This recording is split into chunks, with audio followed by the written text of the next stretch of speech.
This next gentleman that will be speaking to you, I know that you have heard some excellent speakers.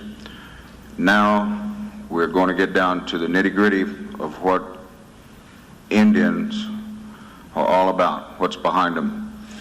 Mr. Phillip Deere is the Native American Students Association special speaker.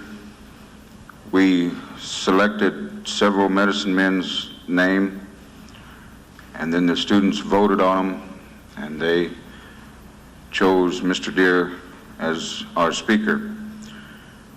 Mr. Deere is a Creek Indian, a native Oklahoman who was born and raised in the Okemah area, which is in Muscogee County. After attending Bacone College, Mr. Deere returned to the Okemah area to begin the study of the traditional religion and the medicines of his tribe. Mr. Deere has taken care of the medicine at the Arbika Stomp Grounds, and he is nationally known for his spiritual assistance to a number of organizations and individuals. He is the spiritual leader or the medicine man for the American Indian movement.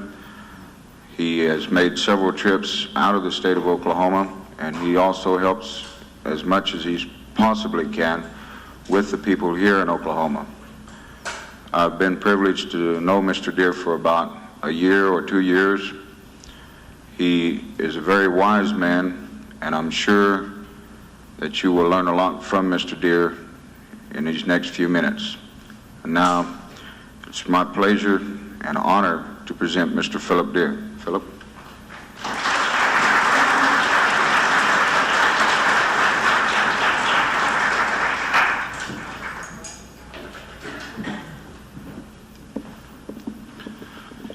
As I have been introduced already, I don't want to go in too much about myself. I never did approve of any speaker who uses too many I's. And those are some of the kind of speakers that I usually wind up listening to. I did this, I am this, and I do this for you people.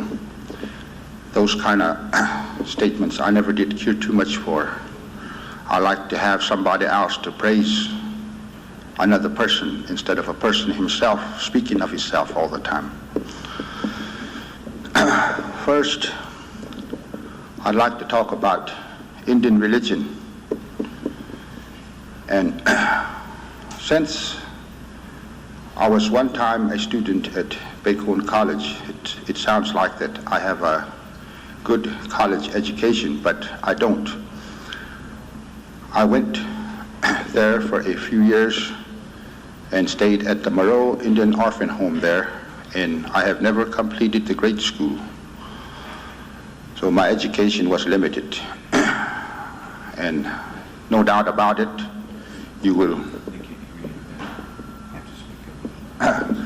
there's no doubt about it that there will be some mistakes. According to how you have been educated, you will cite some mistakes in my speeches. But you're going to have to overlook that because you're facing an Indian this afternoon.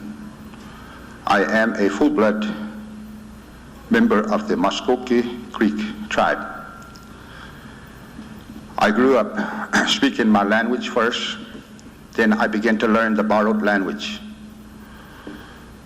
In my native language,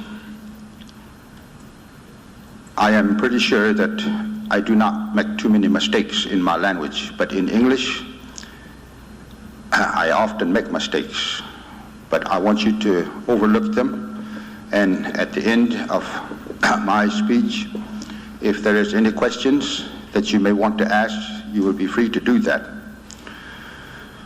But I'm going to take you back to the dawn of creation, according to the way my ancestors told me. What I have to tell you, or what I am going to speak about, you will probably never find it in the libraries. The most educated person in the United States does not have this history. The history of my people were preserved in the medicine man. When we speak of a medicine man, most people think of somebody that's always picking up herbs, recommending medicine, but there is more to it in in my tribe.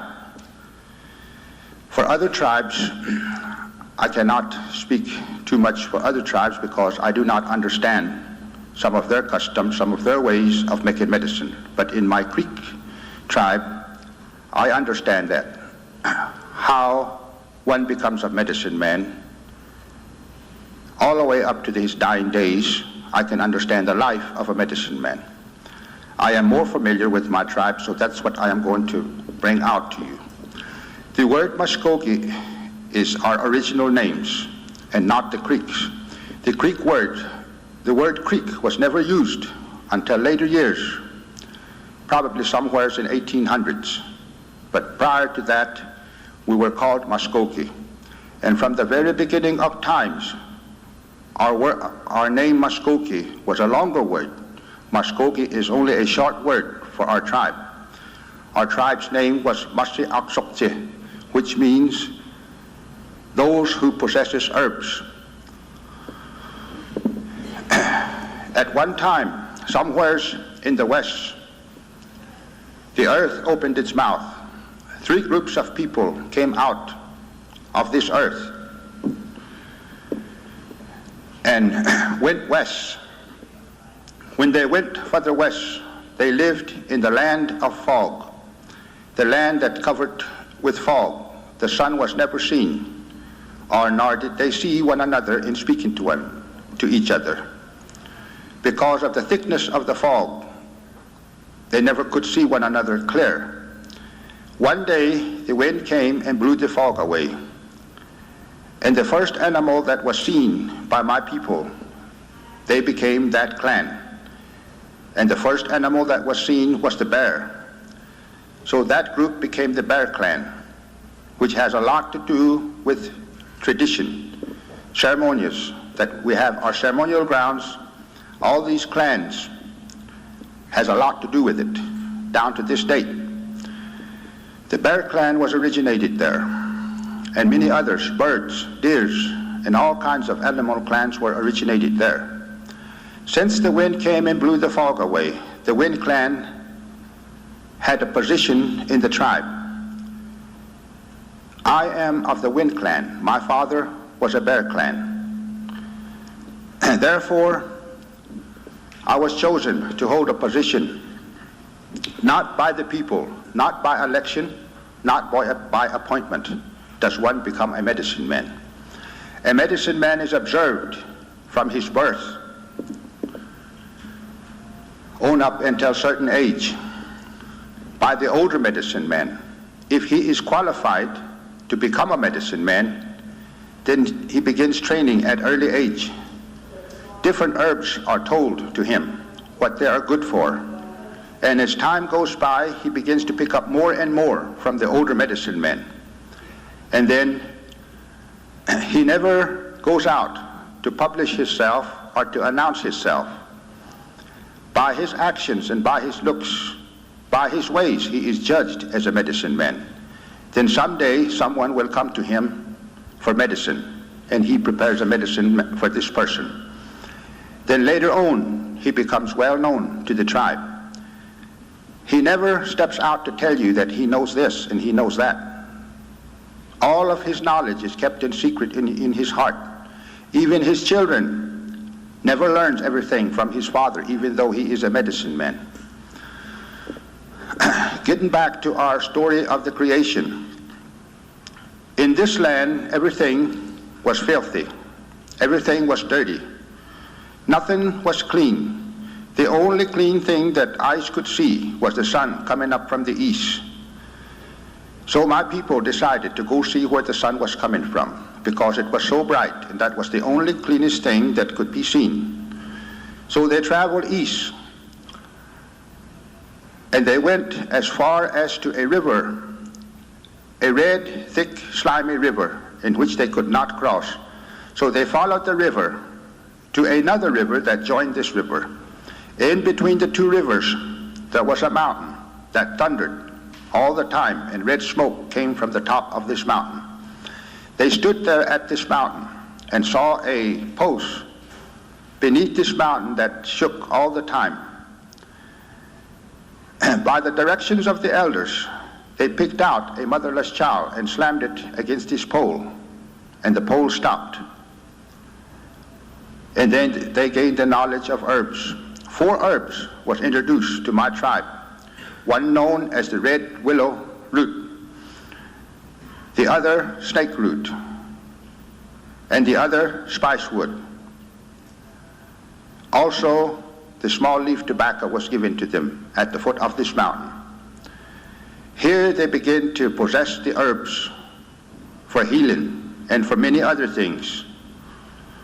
Here they obtained the first fire, which was given to them by the Creator. Then they went east again. They took the pole with them, and the pole gave them directions which way to travel. And there is no telling how many years, maybe hundreds of years, they traveled, camping at certain areas and following the directions of this pole. Many customs and traditions that we have today were picked up on this journey. While traveling east, whichever way the pole fell, that's the directions that they took. And they traveled all the way to the east coast. Every morning, it was a custom by my people that they get up before the sun came up, because they were going to see the sun. Going to the mountains, they stood on the top of the mountain, and in ancient language, they cried out, "Go Hashida, go Hashida," which means, "Where is the sun?" And that group of people became the Kasista people, and we identify these people today. Their descendants live around the vicinity of Muscogee. Some 300 or 400, or maybe more, of the first people's descendants still live with us now. The second group of people, known as the Kawita people, they are still identified. Some living around Muscogee area today, some around Eufaula area. The third group of people, in which the history says that they were Chickasaws. Chickasaw is another tribe, but they did have some affiliation with the Kasista people in ancient times. And these 3 groups of people, they are still here today. Their descendants are still with us today. They had ceremonial grounds in which they attended. They still respected the sun, because that was the cleanest things that I could see. When traveling, they went all the way to the east coast, and they seen the sun coming up out of the ocean. Here is the custom that was picked up by my people, that everything they did, they went to the river to take a bath, because it was thought that the sun takes a bath every morning. Therefore, it is so clean and bright. To this day, everything my tribe does concerning medicine, tribal ceremonial grounds that we have, they still yet go to the river to take a bath. In winter months, a traditional Indian, which I would say a full-blood maybe, Indian that has always lived according to his traditions, will go to the sweat lodge. No matter how deep the snow is, no matter how thick the ice is on the water, coming out of the sweat lodge, he will go to the river and take a bath. This I practiced many years ago. Today, I still yet practice that. Many of my own people, the Creek people, even though they have neglected sweat lodge, I still go to my sweat lodge. I myself has experienced what the sweat lodge has done for me. Some 3 or 4 years ago, when I was down with my heart, I had to walk around my yard with a walking stick. I still have 2 walking sticks at home that I used in my yard. I could not go to the mailbox to even check my mail without being short-winded. I had to stop. Many times I had to lay down and rest. I used my sweat lodge for 1 whole month, not missing a single day. I went through the sweat lodge 1 month. Then I began to put my walking stick away. I myself has experienced what the sweat lodge has done for me. I understand that this is the religion that was given to us by the Creator. All Indians believe, not only the Creek people, all Indians believe in the creation. Indian people are closely related to nature. Therefore, it hurts an Indian whenever his land is being ripped off, when he sees his timber going down, there you find trouble with the Indians. You may wonder why the Indians are protesting, why the Indians are demonstrating all over the country. Why did we have the wars of yesteryear? Why did Crazy Horse, Sitting Bull, and many others, Chief Joseph, why did they fight in the old days? They fought to preserve that religion. They fought to preserve their culture, that their Indian people may be able to speak their language. Today, I see that changes are being made for this Indian country, and I am proud to see my Indian people standing up once more. A few years ago, some 20, 30 years ago, there was a time when we went to these schools.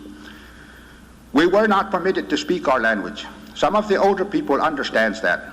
That's how come some of our Indian people does not know their language, because in this school, they were told not to speak their language. I myself, attending right over here at Bacone, I had to associate with other tribes so I wouldn't speak my language. But for some unknown reason, I preserved my language. Today, I have children at home. They learn first the language that was given to us by the Creator. I do not believe in being so disobedient to the Creator. The Creator comes first. I truly believe the creation and the Creator. Any day, I will listen to the Creator before I listen to the government or nobody else. That's how strong I believe. This is the first belief of the Indian people. Therefore, I teach my children to speak their language. But some of us could not help it. Those Indian people that has forgotten their language, they could not help it. But today they have the chance to restore their language. And I'm glad to see this being taught in some of our government schools. Some of the religion that our Indian people practice. There were certain laws passed that we could not take part in this religion, such as the sun dance, in which is known to the northern Indians. This is their religion. Nevertheless, the government passed a law that they could not partake of this type of religion. Why? Who is the man, who is the person that has the authority to tell us how to practice our religion when we were instructed from the early times what to practice? And these are some of the thoughts that I've always had in my heart. And today, I've been traveling all over the country here. In the last 4 weeks, I have visited different universities throughout the North and lectured in these schools. And these are some of the teachings that I am teaching today. Compare both the white man's religion or the white man's Christianity with the Indian religion. What will you find? Indians are believers in the truth. We believe in the truth. We believe in what we see. It is hard for a full-blood Indian to understand something that he cannot see. For that very reason, many years ago, our Indian people, it was hard for them to accept Christianity because they already had a belief that there was a Creator.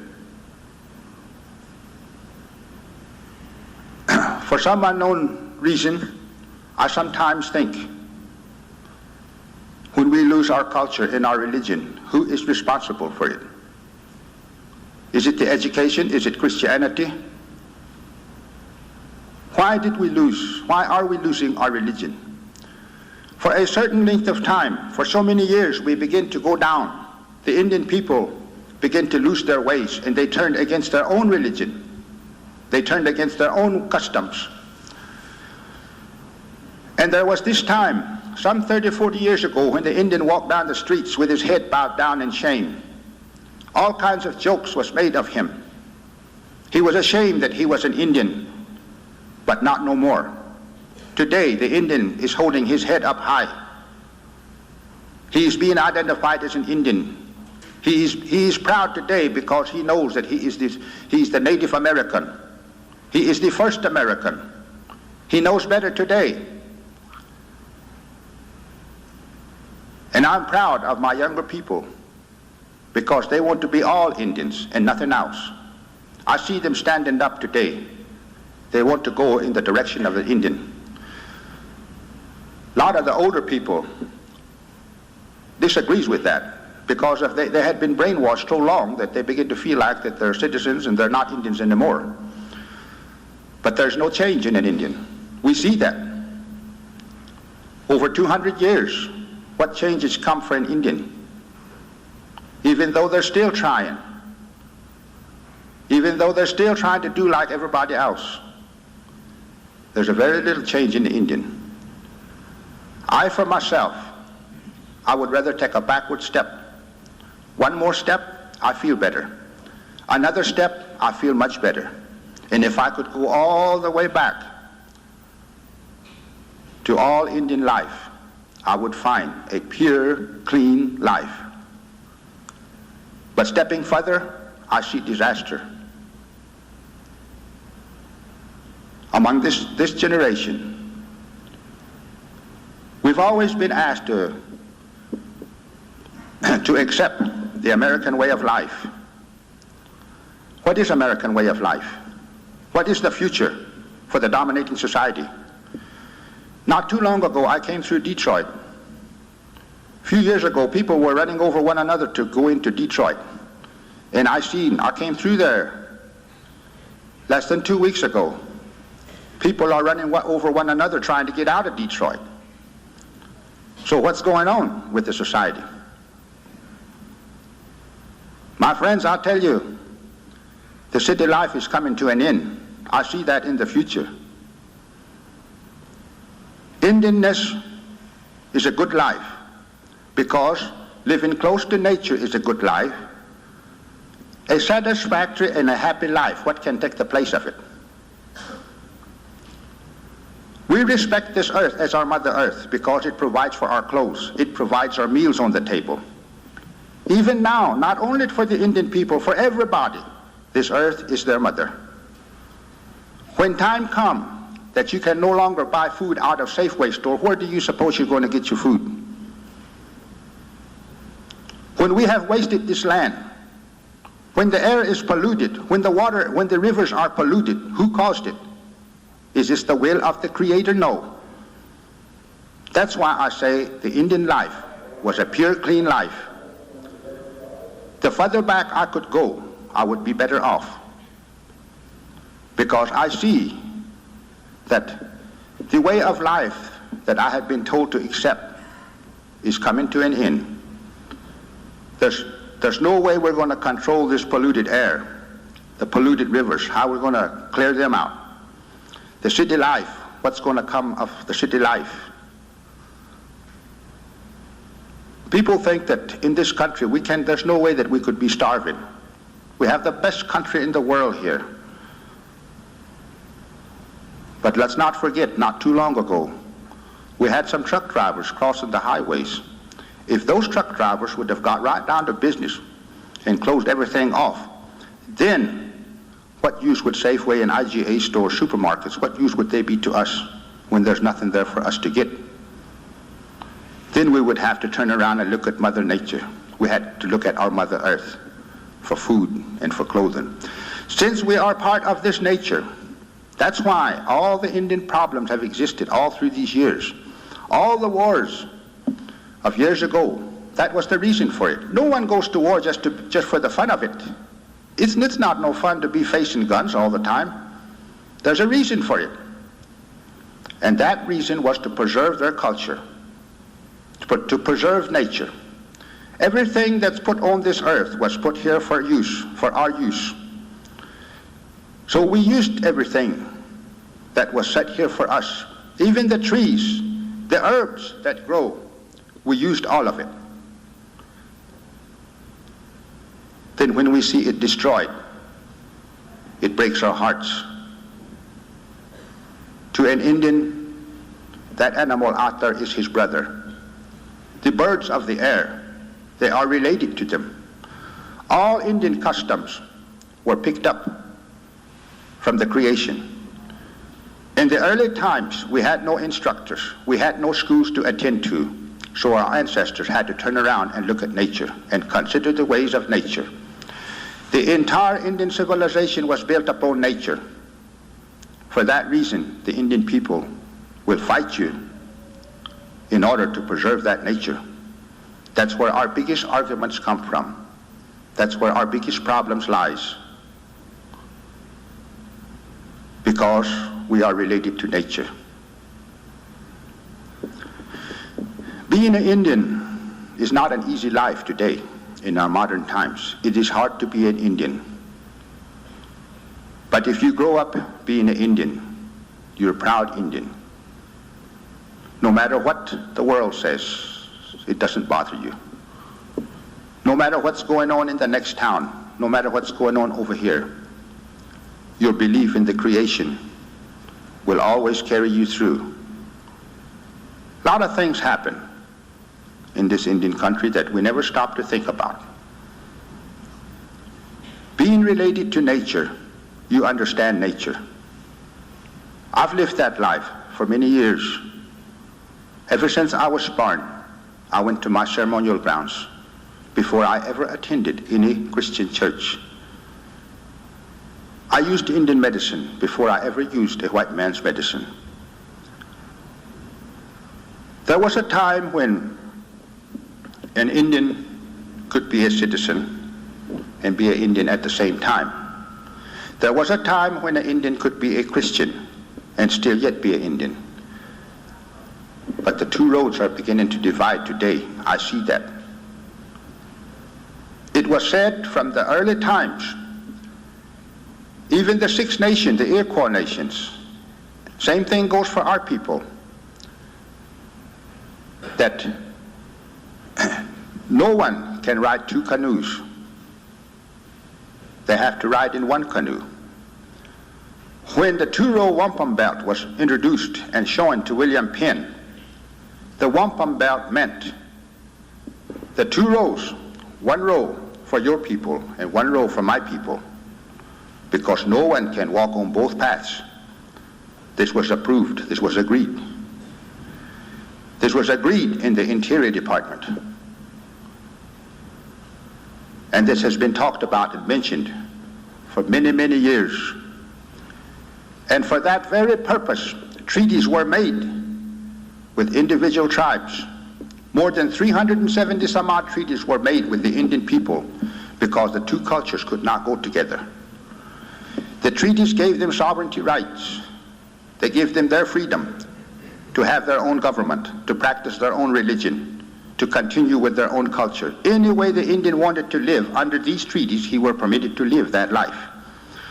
Because, like from the very beginning, the two cultures could not be combined. It was clearly stated that no one rides two canoes because the river is getting broader and broader. And if anyone thinks that he can ride two canoes, let him try it and go down the river. He cannot do it. And that's why I sometimes say that time has come that Indian people has to make their own decisions. Who are you? How much Indian are you? Supposing one said that we're going to terminate the Indian, then how do we go about proving that we are Indians? Are we Indians? How much Indians? You speak your language? Perhaps not. Do you attend your ceremonial grounds? No. What do you do as an Indian? How do you go about proving that you're an Indian? To most of us, we'd probably go to the BIA to get our record and get our roll number. That number was given to us by the government. I want people to remember that. The government is not the creator. Your Indianness comes from the creator. So if all these questions was brought out, that would probably knock a lot of our people out. Perhaps I'm just an Indian just because I'm entitled to go to a hospital. Maybe I'm just an Indian because per capita payment is coming around. Just how much Indian are we? That's what I think about our people sometimes. And I talk this to a lot of young people. Pick up everything you can that's Indian. Don't never make joke of it. Don't never make fun of it. It's going to come in handy. Even your language, even you're just going to pick up one word, pick it up. It's yours. The Creator made you that way. No one has the authority to take the Indianness away from you. Today, under the law, The government can jerk out a card and say that you're not an Indian any longer. But I'll fight the government for that because he doesn't have that power. If he has the power to make the meadowlark out of a robin, all right. If he can make an elephant out of a zebra, all right. But he's not going to do it. He doesn't have that much power. And that little card doesn't mean a thing to me. My Indianness is in here. He can terminate the government service to you. He can terminate the money. He can terminate you from going into this hospital, going to the BIA, but he cannot terminate you as an Indian. You're born an Indian, you're going to die an Indian. These are some of the things that I teach my Indian people. And that's why I say, it's good that Indian people stand up as proud people. I know the treatments that they have been through all these years. Some of us can't help what we are. Some of us can't help it because we cannot speak our language. But let's not forget we're Indians. The first religion that was given to us, there's nothing wrong with it. No one can tell us that it's wrong because no one has that power to tell us that. Our ancestors told us that this is the way of life that was given to your people, your tribe. This is the life that was given to you. And it's up to you and I to decide who we are going to listen to. Who tells us that our religion is wrong? Who has the right to tell us that you got to act like we? That's how come many times I say it's hard for me to jump in that bandwagon, the dominating society's bandwagon. It's hard for me to jump in there because first thing I want to know, where's the dominating society going to? If they get in my wagon, I'll tell them where I'm going. I see future for my people. That's why I'm talking about future life, satisfaction in life. Nothing can take the place of it. Our value systems are different. The Indian people never reached out for money that much. But for the need of that money, our lands have been ripped off. We have to cheat somebody in order to reach out there for that money. This is not Indian. This is not our belief. We believe in long, happy life. Wasn't it that way according to the biblical times when people lived to be 900 years old? That's a lot of years to live a 900-year-old life. People in the Mosaic time believed in moral law, so they lived a long life. Somewhere down the line they taught us that we're going to die, so we better get prepared for dying. And that's what's wrong with us now. We live according to the way we think. In the old days, when people looked forward to long life, they did live a long life. But somewhere down the line they told us that it's better to die. It's a gain for us to die. So everybody started thinking about dying. We're all prepared to die. Most every one of us in this building is probably thinking about dying already. Therefore, we got our insurance paid. When we go down the highway and we get hit by another car, we're going to die, so we got our insurance paid. We got our burial policies paid. We're all expecting death somewhere, and therefore we die. And if the doctor says you got a bad heart, well, we're already dead when he tells us that. Then it makes me think sometimes, a lot of people talking today, they tell me that when you get at the age of 40, you start going over the hill. Now, who started that anyway? And what is it at 40? What is it at 40 that you can't do that you did when you was 20? These kind of thoughts, these kind of ideas that it corrupts the Indian mind. I'm way over 40 and I stomp dance all night and play ball next morning. So we're living according to the way we think. So our days are short. We live in a short life now because we already got plans of dying. What if we reverse the whole thing and think about living a long life? Then what would happen? Why can't we make ourselves feel good and think that way? That's the Indian life. In old days, no one thought about dying. Whenever a baby was born, there were certain ceremonies that this baby went through that he may live a long life and live a happy life. Certain movement of the sun or the moon, maybe the new moon, a baby was treated that he would live a long life. And this is the life that was expected. Certain things a young person was not supposed to eat for his health until he reached a certain age. All this was the everyday life of an Indian people. Part of this I practiced. Today I begin to think that maybe I can eat this now, so I do. But this is the Indian life that they lived a moral life, looking forward ahead. I had 2 aunts that were older than my mother. They didn't have no gray hair. One of the oldest one had a full set of teeth when she died. She never used tobacco. She never drank coffee. She never knew how to count money. Even though one time she received oil wells on her place, she didn't know the value of money. She didn't know how to count money, and she didn't care. And they always told me not to ever think about or talk about death. Today we say, I'll see you if nothing happens. This kind of talk came from somebody else. That's not Indian way. So in going back to Indian ways is a beautiful life. Indian life was a clean life. If you have any questions concerning Indian life or some of the religion that we practice. Now, in the Creek way, we have what we call stomp grounds. I can tell you a full history of that too, which I don't know what time it is. Like I said, I'm an Indian, so I don't even have a watch. I eat when I get hungry and I sleep when I get sleepy.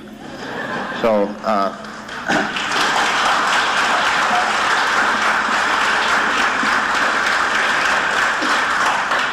so somebody will have to snap their finger or something in order for me to quit.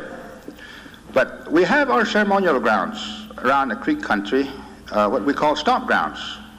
And stomp grounds are much different from the powwow grounds. We have a stomp dance, and when you hear about Indian dances, well, there's a lot of people that take it that that's where everybody goes and have a good time and take their six-pack and just have a good time all night. But among our tribal grounds, this isn't so. In the Creek stomp grounds, they are ceremonial grounds. Certain medicines are taken throughout the day for purifications. And green corn is not eaten. Green corn is forbidden to eat until green corn dance, which comes off in the last part of June and July. We have our green corn dances. Until then, we are forbidden to eat green corn. So about this time, there will probably be a dance somewhere tomorrow night. Usually they come off on Saturday nights because of the working people now. But throughout the day is the most important part of the ceremonial ground, because medicine is taken throughout the day, and all those who takes part in the ceremonies will have to keep awake through the night. So stomp dance was originated somewhere way back when we once had what we called a round house. That's where the stomp dance originated, back in the East. The purpose of the stomp dance was to keep the people awake through the night, because they had to set up all night anyway. So stomp dance was originated. And then later on, visiting people were invited there to take part in the stomp dance. Stomp dance is a social dance. It is not a sacred dance. Although we have sacred dances in these grounds, they're not brought out to the public, out to the rodeo grounds or out in a parade. We do not perform these sacred dances there. So we keep our sacred dances still out there in the woods where they belong. But stomp dance has been practiced among powwows and other places here lately. But stomp dance is only a social dance in order to keep the people awake through the night. And these stomp dances, we have them about every Saturday night. But there's restrictions there on these ceremonial grounds. No drinking allowed within the ring. If you're coming there drinking, you're not allowed to take part inside this ring. And same thing goes for the women. Women who has their period are not allowed to come in to these rings. And if you will notice that there is not much difference, like I said, I compare some of our Greek ways with the Bible times. You search the Mosaic law, and you find that they live the same law about cleanness. Women had to keep themselves clean and pure at certain times. You will find that in your Bible. And this is the life that we lived. And for that reason, we've lost a lot of medicine men. There were days when we had prophets, we lost a lot of them because of the uncleanness of women. This has been done away with. And very few in the Greek country you will find a medicine man that understands these things. We have what we call herb doctors, which doesn't know anything but herbs. They will recommend some herbs for some sickness. Then a medicine man is a little bit knows a little bit more than an herb doctor, because a medicine man has to understand medicine songs. And here lately, I never thought, a lot of this I have in writing at home, which I have never thought about making a book, but I only do this for the sake of my children. And I have learned that I never realized that I understood or I knew that many songs, that I had to memorize that many songs. And I can count probably more than 300 different songs that I memorize. And in the medicine songs, I find my history. One time the old man that taught me said, he had a little boy, grandchild, in his room, and he told me that all these old people you see, all the old Creek people, them gray-headed people, they're just like this little boy. That they don't know nothing. They're just old. They know how to talk their language. They know what's going on.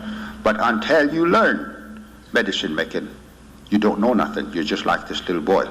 And then he began to teach me what a medicine man is supposed to know. So you will not find the Indian history nowhere else, all preserved in the medicine man's heart. He can identify animals. He can identify birds that he has never seen. I myself has experienced this. One time I went to the zoo. I identified the animals there that I have never seen, but I knew of them because of the songs that I knew. I knew that that was the animal that was mentioned in that song.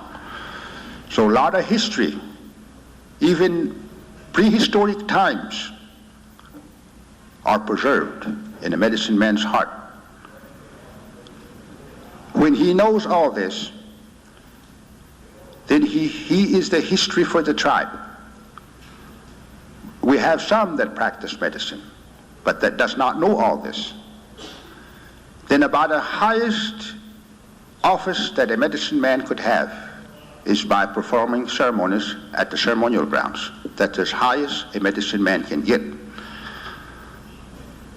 Because through much fasting, he had to pick up these songs and learn how to perform these ceremonies. And the Greek way, it is not like seeking visions as some other tribes. The Greek ways are handed down from one generation to the other for over the period of thousands of years. These medicine songs were handed down. Anybody have any questions? Are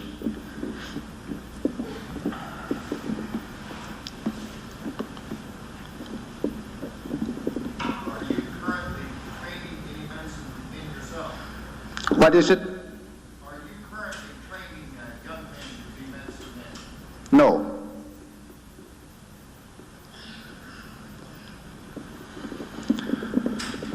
We have people who are interested in making medicine, but like I say, it is unlike holding a position as a chairman or secretary. It is all up to the medicine man himself. If one wants to become a medicine man, he will have to talk to the medicine man himself and let the medicine man observe him. There's a lot of things that he has to go through, that he has to notice about this person. And if he is not qualified for it, well, he cannot take it. But if he's qualified for it, well, he has to show himself that he is trying to pick this up. And in old days, it was said that even whenever a person sleeps, a medicine man would look at him, see how he sleeps. And if he was able to be a medicine man, he was judged by that. Now, it makes us wonder, what does that have to do with sleeping, you know? Let's go a little bit further in the white man's way, too. Let's study his ways, too. How does a man go crazy? You know, how does people wind up in Veneta and Norman and places like that? Did you ever stop to think about that? What happens to a person that has nightmares all the time? How do you feel when you have a nightmare, if you ever had a nightmare? Things like that. Our Indian people were no fools. They knew things like that. Then we have people that gets up and walk around in their sleep. Or they might even swing over like this and hit you. What kind of person is that? These are some things that the Indian medicine man observed. They knew what kind of person that guy was. There's a lot of things that the Indian medicine man knew that we don't know today. And yet we were told that our religion was wrong. Our Indian way of life is no good. You quit that and you get over here in the bandwagon with us. Then our Indian people tried that. And we've been trying. And now, the younger generations are beginning to think different now. Where am I going? How come I'm following this man all the time? That's the thoughts that our younger people have today. Why do I have to follow this man? Then we have some of our Indian people who believes that they have failed in this society here.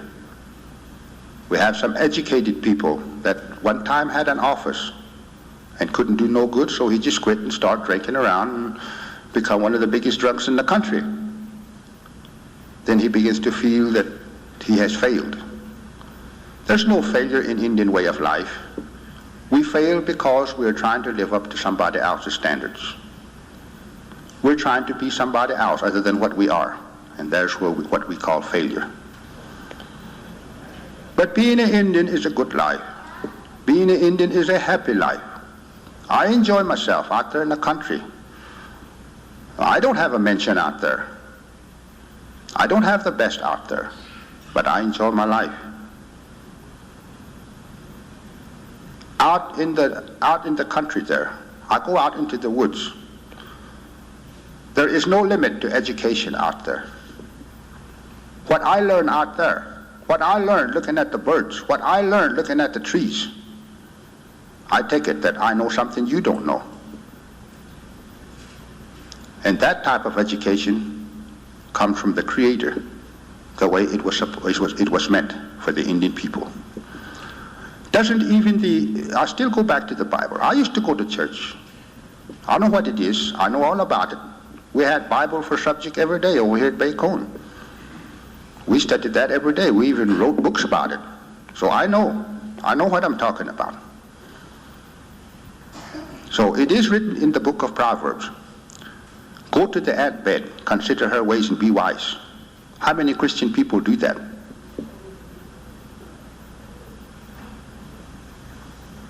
And it also tells us, ye shall know the truth, and the truth shall make you free. It doesn't say nothing about the facts. It says the truth.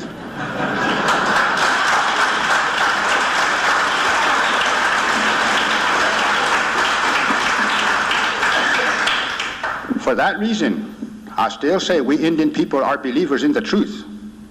And what is the difference between the truth and the facts? Facts is something that the society has accepted to be the truth, which does not necessarily have to be the truth. You'll understand these things if you hang around these court buildings like I've been doing. Once, A person has a day in court, and the court says that these two guys that come into the court, both of them could be honest people. They could be good people. But since he has a day in court, the judge says that he's a criminal. Whether he is or not, he is a criminal. According to the evidence, he's a criminal. Then to the society it becomes a fact that he is a criminal. But what is the truth? I say we Indians are believers in the truth. In this country, long before the white man came here, we had laws, but we had no jailhouses. No Indian people ever had any prison walls in which they put their people in. But laws were carried out. Laws were complied with. In each and every case, the accusing person never had to have a witness. But under the court system that we have to have an eyewitness, one or two witnesses. Why? The person that originated that type of a system could not trust his own self, so he had to have a witness. But in the Indian way of life, Indian's word was good. If an Indian was told that you come to the courthouse, the Indian court, or you come before the elders, and that the elders are going to kill you on a certain day, that Indian would come up there to be executed. Those were truthful Indians. They were honest people. And that is what I mean by believing in the truth. When we believe in the truth, we will find freedom there. Our Indian people, that's why they believed in the truth and in the creation. If you ask him, how come you got all those feathers on, not their war dancing? How did y'all start wearing all them feathers? That Indian is not going to waste time trying to explain to you. He will take you and show you his belief. Then you say, Mr. Indian, how come in your religious ceremonies, why do you do this? Again, he will take you out here to the nature and show you that it works for the ants, it works for these insects, it works for the human beings. That is the truth. That's how come he believes in the truth. In the white man's way, they believe in that too somewhat, sometimes. Do they not send a monkey up to the space first? Do they not operate on a dog first? See if that pill will work on this mouse? In the very same way the Indian people lived. They noticed, they watched nature, studied nature. If it can work for nature, it would work for them. Therefore, that's where they picked up a lot of customs, traditions that we have today. That's where they come from. We studied nature all the time. That's how come I say we people, we are believers in the truth and nothing else. Sometimes I think about what is right and what is wrong. We people, we got a brain up here. We were created that way. But how many people uses that brain? Today, we are being told what to do all the time. They tell us what to do. There's someone else deciding for us. There's already books written for us to follow, which is not our own way of thinking. But we are taught to live this way. We are taught to think this way. Now we are even being controlled. Our brains are being controlled. And perhaps this is the reason for all the problems throughout this country here. I sometimes think about that. Now they've been telling us for 200 years that you quit that Indianness over here, you better get over here with us. You wear clothes like I do, you cut your hair, you send your kids to school, you do this and you do that. I'm the dominating society, I'm bigger than you, I outnumber you. You do this. We've been told that for 200 years. And we thought that was the right way. So we've been trying to live that life. And then here now we turn the television on and there's Watergate problems there. Well, what does that mean? Is that the kind of life that they want my children to be in? And here we see people fighting and protesting throughout all this country here. What kind of life is that?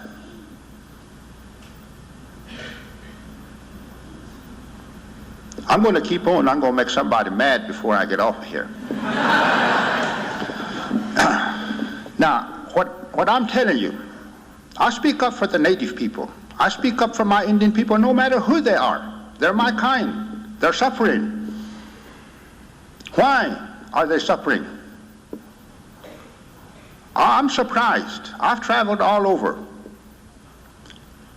We had 18 universities lined up. Pennsylvania all the way up to Fargo, North Dakota. I lectured in these schools, and I am surprised to find out right here in the heart of America, the people in these universities does not understand Indian problems. They don't know what the Indian problems are, and I'm surprised to see that. Then I had one to ask me, do you think that the Indian people are the most discriminated people in this country?